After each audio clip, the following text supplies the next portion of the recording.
Koliko je ljudi umrlo od raka po vama od osiromašenog uranijuma? Do sada godišnje oboli 30.000, 15.000 premine. Ne kažemo da su svi od toga, bilo bi nekorektno, ali jedan broj da, veliki broj dva. A kako možemo da utvrdimo? Čekajte, evo nek bude 5.000 puta 25 godina. To je mnogo. Ali mi imamo mogućnost da dokažemo to. Imamo mogućnost da uradimo 1000 analiza, 10.000 analiza, da kažemo, gospodo, od Subotice do Preševa, od Negotina do Užica, Prijepolja, da kažemo, pogledajte, rat se vodio, bombardovali se celu teritoriju Republike Srbije. Odakle u ovih 1000, 10.000 analiza uranijum u telima naših građana? Ali to je i u Republici Srpskoj. Nije to Sigurno, samo na Kosovu i Metohiji. 95.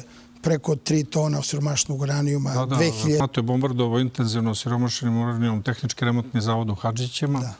Stanovništvo koje se iselilo je formiralo nova groblja. Nisu stara groblja u tim mestima gdje su se iselili mogli da prime tolike ljude. Na stotine ljudi je umrlo. Moja baka i moj stric su umrli od raka 7 godina posle, verovatno zato što su bili blizu skladišta jednog u Palama koje je NATO isto bombardovao. A suština je, mi možemo da dokažemo to na osnovu biopsija.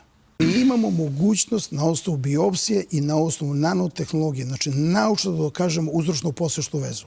A zbog čega mi to u Srbiji ne možemo da uradimo i da dokažemo uzročno-posledičnu vezu?